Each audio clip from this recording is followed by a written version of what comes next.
अब बोल जय श्री राम। जय श्री राम। तेज बोल जय श्री राम। एक और बार जय श्री राम। अस्सलाम वालेकुम रहमतुल्लाहि व बरकातुहू। नाज़रीन, इस्तकबाल है आपका हमारे चैनल अलीन इस्लामिक ट्यूब पर। एक साहिल नामी मुसलमान शख्स योमिया मजदूरी करता है, यानी रोज़ सुबह में जाता है और शाम में कुछ मजदूरी अपने साथ अपने बीवी बच्चों को पालने के लिए लाता है। इसी दरमियान एक अचानक कुछ फ़िरक़ापरस्त अनासिर, हिंदुत्व अनासिर उस साहिल नामी मुसलमान को पकड़ते हैं, ज़बरदस्ती उसको दरख्त से बांध देते हैं और ज़बरदस्ती जुल्मन उससे जेसार के नारे लगाने पर मजबूर करते हैं। बेचारा डरा हुआ अपनी बीवी बच्चों को पालने के खौफ से मजबूर होकर ज़बरदस्ती जुल्मन मजलूम बनकर वो जेसार के नारे लगा देता है। लेकिन असदुद्दीन ओवैसी साहब को ज़बरदस्त तरीके से गुस्सा आता है उन लोगों पर जिन्होंने साहिल नामी मुसलमान को इस तरह से दरख्त से बांधकर जेसार के नारे लगाए। जी नाज़रीन, असदुद्दीन ओवैसी लिखते हैं कि सिर्फ हम ही मजलूम हैं और हम ही जालिम कहलाए जाएंगे, हमें ही मारा जाएगा और हम ही पर मुकदमा चलाया जाएगा। भारत में हिंदुत्व की इंतहा पसंदी उरूज पर है।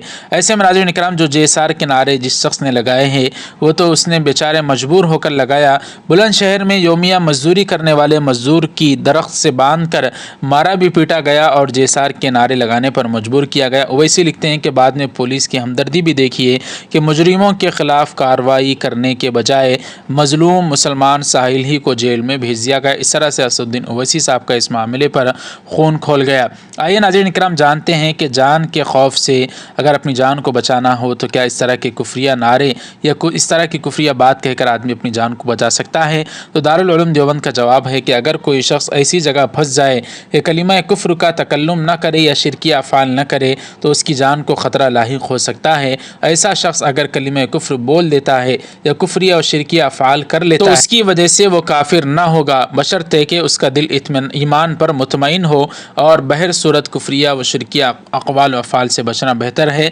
नाज़रीन इकराम, दारुल उलूम देवबंद का कहना है कि हत्तल इम्कान जहाँ तक हो सके इस तरह की शिरकी अक़वाल से बचा जाए और इसके अलावा कोई चारा ना हो तो बिल आखिर अपने दिल में ईमान को रखते हुए अपनी ज़ुबान से इस तरह के कुफरिया कलिमात आदमी कह दे तो उससे ईमान उसका ख़तरे में नहीं पड़ेगा, वो ईमान वाला ही कहलाएगा।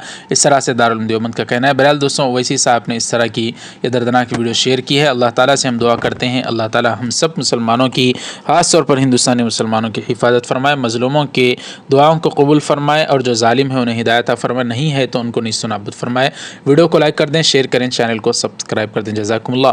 अस्सलामु अलैकुम रहमतुल्लाहि व बरकातुहू। अस्सलामु अलैकुम, मैं हूँ मोहम्मद शुजाउद्दीन।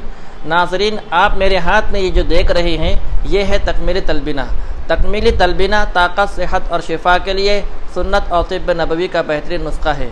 अगर आप अपने इलाके में तकमीली तलबीना का बिज़नेस करके गारंटी के साथ हर महीने 15 से 25 हज़ार रुपये तक कमाना चाहते हैं तो अभी इस नंबर पर कॉल करें 9890963757। मेरी अपनी कंपनी है Takmeeli food products private limited, Malegaon, India.